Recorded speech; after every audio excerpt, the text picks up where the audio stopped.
इयत्ता 12वी विषय मानसशास्त्र प्रकरण 5वे भावना स्वाध्याय यामधील प्रश्न पहिला कंसातील योग्य पर्याय निवडून विधाने पूर्ण करा.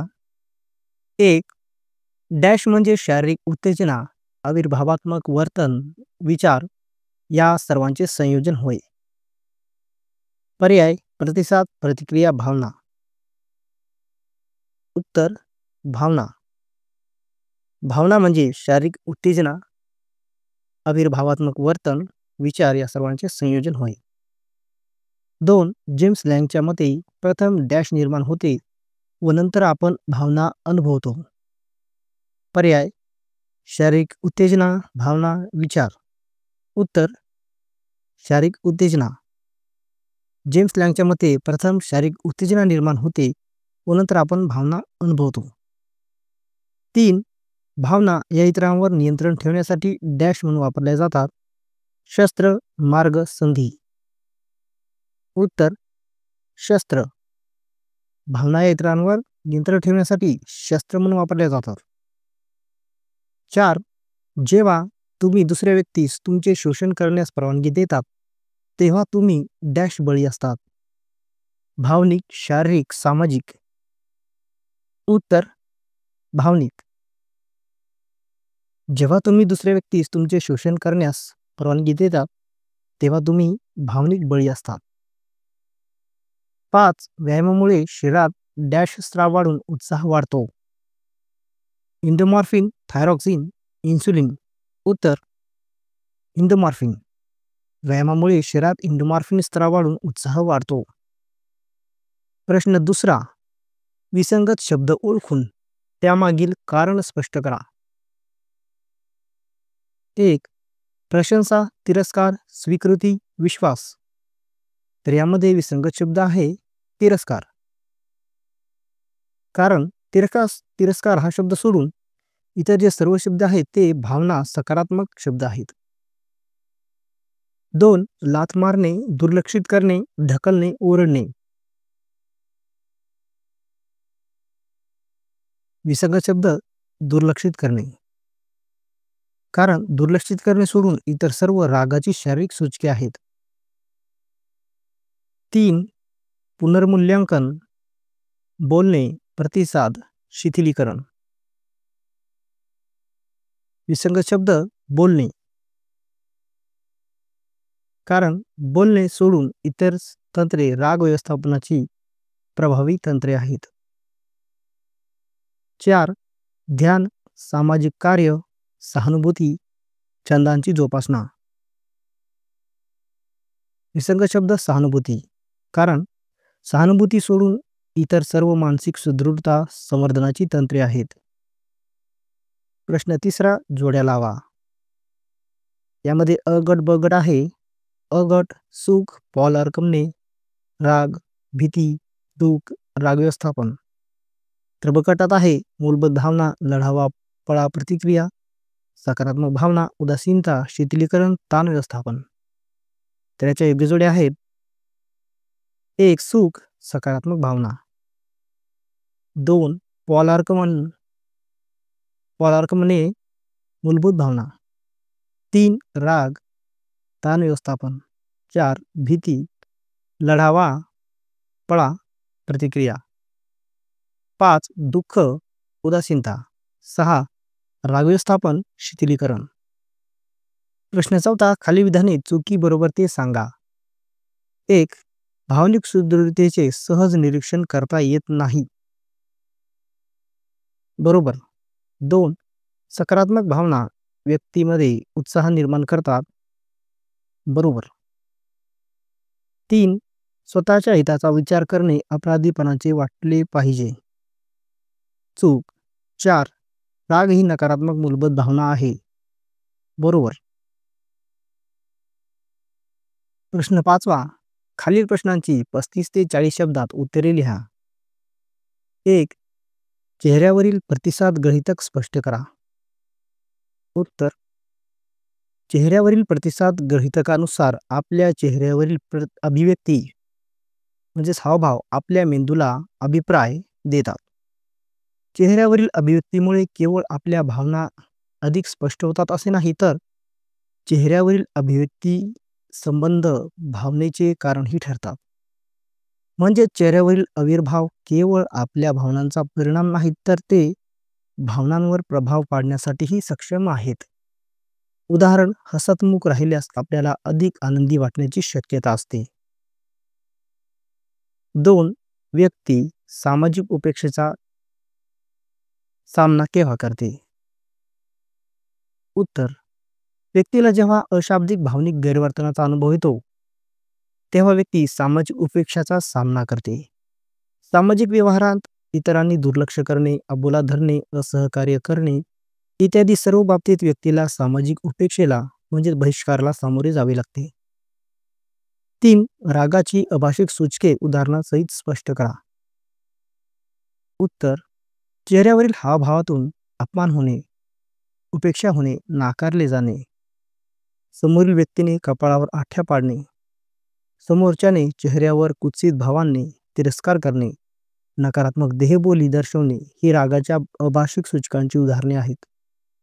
उदाहरण, मोहन बोलत असताना रुपेशने विनाकारण त्याच्याकडे तिरस्काराच्या नजरेने पाहिल्यामुळे मोहनला रुपेशचा राग आला. 4. भावनिक सुदृढतेचे घटक स्पष्ट करा. उत्तर, भावनिक परिस्थितीत भावनांचे व्यवस्थापन करण्याचे व वर्तनावर परिणामकारकरित्या नियंत्रण ठेवण्याचे कौशल्य म्हणजे भावनिक सुदृढता होय. आजच्या स्पर्धेच्या युगात ताणतणावांचे प्रमाण वाढलेले असल्यामुळे स्वस्थ व निर्मितीक्षम जीवन जगण्यासाठी भावनिक सुदृढता राखणे अत्यंत गरजेचे आहे. भावनिक सुदृढता राखण्यासाठी शारीरिक उदाहरणार्थ व्यायाम करणे, भावनिक उदाहरणार्थ आनंद देणारे छंद जोपासणे व सामाजिक उदाहरणार्थ इतरांशी परिणामकारक नातेसंबंध जोडणे पातळीवरील उपाय उपयुक्त ठरतात. भावनिक सुदृढतेमुळे ताणाशी समायोजन साधणे, स्वनियमन करणे, समाधानाने जीवन जगणे शक्य होते. प्रश्न 6. तुलनात्मक फरक स्पष्ट करा. 1. सुख दुःख. उत्तर, सुख सकारात्मक मूलभूत भावना आहे, याउलट दुःख ही नकारात्मक मूलभूत भावना आहे. सुख या भावनेचा समाधान आणि आनंद या भावनांशी आणि मानसिक स्वास्थ्याशी संबंध आहे, याउलट दुःख या भावनेचा चिंता, नैराश्य इत्यादी भावनांशी व मानसिक अस्वास्थ्याशी संबंध आहे.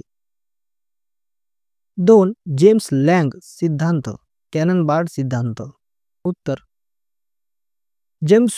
विल्यम जेम्स व कार्ल लँग यांनी स्पष्ट केलेल्या जेम्स लँग सिद्धांतानुसार प्रथम शारीरिक उत्तेजना निर्माण होते व त्यानंतर आपण भावना अनुभवतो. याउलट वॉल्टर कॅनन व फिलिप बार्ड यांनी स्पष्ट केलेल्या कॅनन बार्ड सिद्धांतानुसार शारीरिक उत्तेजना व भावनानुभव एकाच वेळी निर्माण होतात. जेम्स लँग सिद्धांतानुसार आपण आधी रडतो व नंतर दुःखाची भावना निर्माण होते. याउलट कॅनन बार्ड या सिद्धांतानुसार रडणे व दुःखाचा भावनानुभव या दोन बाबी एकाच वेळी घडून येतात. प्रश्न 7. 50 ते 60 शब्दात टिपा लिहा. 1. भावनिक गैरवर्तनाचे धोकादायक सूचके. उत्तर, काही महत्त्वाची भावनिक गैरवर्तनाची धोकादायक सूचके पुढीलप्रमाणे आहेत. 1. तुम्ही दुसऱ्यांसाठी स्वतःच्या गरजांकडे सातत्याने दुर्लक्ष करता. 2. नेहमी दुसऱ्यांना समाधानी करण्याचा प्रयत्न करता. 3. इतरांसाठी त्याग करूनही त्याप्रमाणे त्यांचा तुम्हाला प्रतिसाद मिळत नाही. 4. इतर व्यक्तींना वाईट वाटू नये म्हणून तुम्ही स्वतःच्या भावनांचे दमन करता.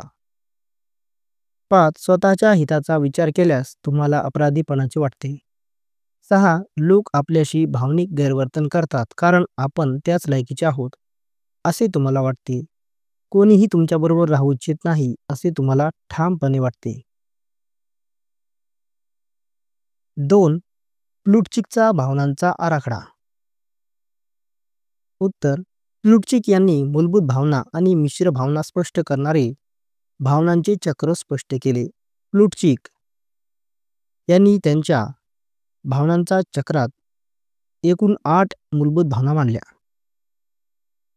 प्लुटचिक यांनी प्रत्येक प्राथमिक भावनेला विरुद्ध भावना असतात असे मत मांडले. उदाहरण, दुःख या मूलभूत भावनेच्या विरुद्ध भावना आनंद होय. प्लुटचिक यांनी असे स्पष्ट केले की एकाच प्राथमिक भावनेच्या वेगवेगळ्या तीव्रतेच्या छटा असतात. उदाहरण, राग या मूलभूत भावनेच्या अतिउच्च पातळीची भावना म्हणजे संताप होय आणि कमी तीव्रतेच्या पातळीची भावना म्हणजे त्रस्तता होय. प्लुटचिक यांनी असेही मत मांडले की दोन मूलभूत भावनांच्या मिश्रणाने मिश्र भावना निर्माण होतात. उदाहरण, आनंद आणि अपेक्षा या भावनांच्या मिश्रणातून आशावादाची भावना निर्माण होते. 3. राग. उत्तर, नावड किंवा असमाधान व्यक्त करणारी प्राथमिक नैसर्गिक किंवा मूळ भावना म्हणजे राग होय. सर्वसाधारणपणे स्वतःच्या इच्छेप्रमाणे गोष्टी घडत नसल्यास व्यक्तीला राग येतो. शाब्दिक कारणामुळे सूचकामुळे उदाहरणार्थ टीका झाल्याने, अशाब्दिक कारणामुळे सूचकामुळे उदाहरणार्थ नाकारले गेल्याने आणि शारीरिक कारणामुळे किंवा सूचकामुळे उदाहरणार्थ शारीरिक हल्ला झाल्याने व्यक्तीला राग येऊ शकतो. रागाच्या कारणांचा शोध घेणे, प्रतिक्रियांवर नियंत्रण ठेवणे, स्वसंवाद वाढवणे, रागावरील नियंत्रण ही स्वतःची जबाबदारी मानणे, शिथिलीकरण तंत्र, प्रतिसाद तंत्र इत्यादी तंत्रे राग नियंत्रणात उपयुक्त ठरतात. 4. भावना व्यवस्थापन. उत्तर, भावनांचे व्यवस्थापन ही एक कला आहे व त्याचबरोबर एक शास्त्र देखील आहे. भावनांचे व्यवस्थापन हे महत्त्वाचे जीवन कौशल्य आहे. स्वतःच्या भावना ओळखून त्या योग्य प्रकारे व्यक्त करणे म्हणजे भावनांचे व्यवस्थापन होय. भावनिक बुद्धिमत्ता अधिक प्रमाणात असणाऱ्या व्यक्तींना परिणामकारकरित्या भावनांचे व्यवस्थापन करणे शक्य होते. काही प्रसंगी भावना या विचारांवर कुरघोडी करतात व परिणामी अनेक समस्यांना सामोरे जावे लागते. त्यामुळे भावनांचे व्यवस्थापन अत्यावश्यक ठरते. 5. भावनिक सुदृढतेचे फायदे. उत्तर, भावनिक सुदृढतेमुळे व्यक्तीची ताण हाताळण्याची क्षमता वाढते. भावनिकदृष्ट्या सुदृढ व्यक्ती स्वतःच्या भावनांवर व त्याद्वारे स्वतःच्या वर्तनावर नियंत्रण ठेवू शकतात.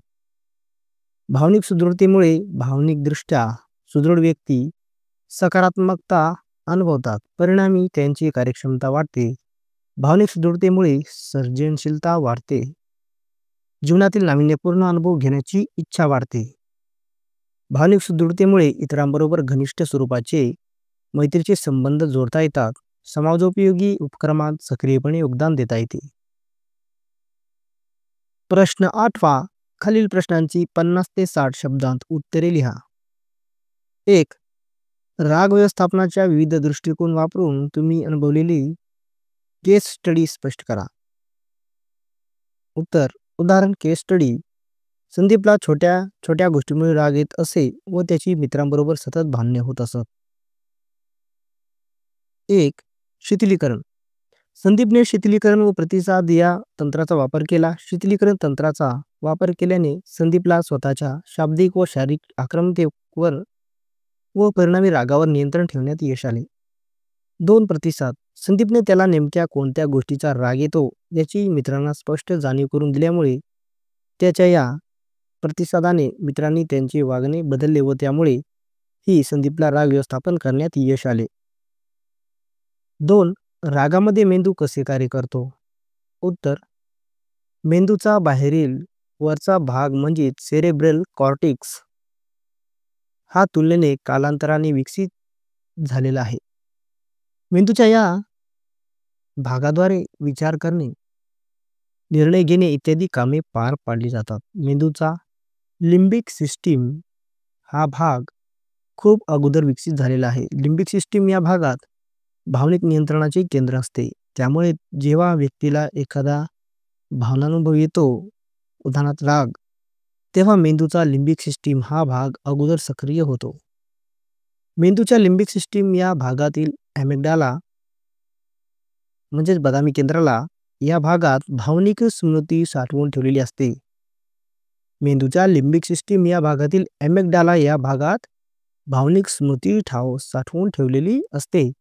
जेव्हा प्राप्त माहिती अतिभावनिक स्वरूपाची असते तेव्हा ॲमिग्डाला हा भाग संबंधित भावनिक माहिती लिम्बिक सिस्टीम या भागाकडे पाठवतो. परिणामी व्यक्ती पुढचा विचार न करता अतिटोकाच्या भावनिक प्रतिक्रिया जसे की आरडाओरडा करणे, किंचाळणे, हातपाय पडणे इत्यादी या अशा भावना देते. 3. मित्राने केलेल्या भावनिक गैरवर्तनाला तोंड देण्यासाठी व त्यातून सुटका करण्यासाठी तुम्ही कोणते मार्ग वापराल? उत्तर: मित्राने केलेल्या भावनिक गैरवर्तनाला तोंड देण्यासाठी व त्यातून सुटका करण्यासाठी पुढील मार्ग वापरले. 1. भावनिक गैरवर्तन ही मित्राची वर्तन समस्या आहे हे निश्चित केले. 2. भावनिक गैरवर्तन होत असताना उतावीपणे उलट बोलणे, वाद घालणे व उतावीपणे इतर प्रतिक्रिया देणे टाळले. 3. पुस्तके वाचणे, बागकाम करणे, संगीत ऐकणे यात वेळ व्यतीत केला. 4. महाविद्यालयातील समुपदेशकाची भेट घेऊन संबंधित समस्येविषयी समुपदेशन केले. प्रश्न 9. खाली दर्शविलेल्या परिस्थितीचे विश्लेषण करा. अ. आपल्याला काय भावनिक अनुभव आले ते लिहा. आ.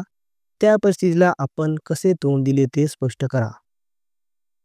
1. आशिषवर त्याचे बॉस रागावले. घरी आल्यावर त्याने रागातच आपल्या मुलाला चापट मारली. तुम्ही आशिषचे मित्र आहात व या रागाचे साथीदार आहात. उत्तर: अ. भावनिक अनुभव: आशिषविषयी काळजी वाटेल. ब. परिस्थितीला तोंड देण्यासाठीचे मार्ग: आशिषला बॉसचा राग मनावर न काढण्यास विनंती करू. त्याला काही काळ आराम करण्यास सांगू. 2. तुमच्या मित्राला ताप आला तेव्हा त्याच्या अभ्यासाच्या नोट्स पूर्ण करण्यास तुम्ही त्याला मदत केली, परंतु बरा झाल्यावर त्याने तुम्हाला कोणताही प्रतिसाद दिला नाही किंवा कृतज्ञता दाखवली नाही. अ. भावनिक अनुभव: मित्राच्या कृतीबद्दल आश्चर्य वाटेल. ब. परिस्थितीला तोंड देण्यासाठीचे मार्ग: मित्र असे का वागला याची कारणे शोधू. भविष्यात भावनिक गैरवर्तनास बळी पडणार नाही याची काळजी घेऊ. 3. तुम्ही अनुष्काचे चांगले मित्र किंवा मैत्रीण आहात, परंतु तिने आयोजित केलेले नववर्ष स्वागताच्या पार्टीमध्ये तिने तुम्हाला बोलवले नाही. उत्तर: भावनिक अनुभव: अनुष्काच्या कृतीबद्दल आश्चर्य वाटेल. ब. परिस्थितीला तोंड देण्यासाठीचे मार्ग: अनुष्का असे का वागली याची कारणे शोधू. तिच्याशी संवाद साधण्याचा प्रयत्न करू. भविष्यात भावनिक गैरवर्तनास बळी पडणार नाही याची काळजी घेऊ. 4. तुमचा वाढदिवस होता. त्या दिवशी तुम्ही सकाळी झोपेतून उठल्याबरोबर पाहिले की तुमच्या आजूबाजूला सुंदर भेटवस्तूंचा घराडा पडलेला आहे. उत्तर: अ. भावनिक अनुभव: या परिस्थितीचा आनंद वाटेल. ब. परिस्थितीला तोंड देण्यासाठीचे मार्ग: भेटवस्तू नेमक्या कोणी दिल्या आहेत याचा शोध घेऊ. संबंधिताचे आभार मानू. भावनिकदृष्ट्या या व्यक्ती आपल्या वर्तनातून दुखावल्या जाणार नाहीत याविषयी काळजी घेऊ. 5. तुमचा कॉलेजचा दिवस खूप धावपळीचा गेला. जेव्हा तुम्ही थकून घरी आलात तेव्हा घराला कुलूप होते. तुम्ही तुमची चावी न्यायला विसरला होतात व पालकांनी ते कुठे गेले आहेत याविषयी कोणताही निरोप दिलेला नव्हता. उत्तर: अ. भावनिक अनुभव: या परिस्थितीत आश्चर्य व भीती वाटेल. ब. परिस्थितीला तोंड देण्यासाठीचे मार्ग: पालकांना दूरध्वनीद्वारे संपर्क करण्याचा प्रयत्न करू. पालक शेजाऱ्यांकडे काही निरोप ठेवून गेले आहेत काय त्याविषयी चौकशी करू. शेजाऱ्यांना पिण्यासाठी पाणी देण्यास विनंती करू. 6. तुम्ही तुमच्या मैत्रिणीसाठी एका दिवशी सरप्राईज योजना केलेली आहे, परंतु ती म्हणाली की तिला रस नाही, तिला दुसरी कामे आहेत. अ. भावनिक अनुभव: या परिस्थितीत दुःख व आश्चर्य वाटेल. ब. परिस्थितीला तोंड देण्यासाठीचे मार्ग: मैत्रिणीला नाराजीचे कारण विचारू. मैत्रिणीला खरीच दुसरी कामे आहेत की नाही ते असे वर्तन जाणून बुजून करीत आहे याचा शोध घेऊ. भविष्यात भावनिक गैरवर्तनास बळी पडणार नाही याची काळजी घेऊ.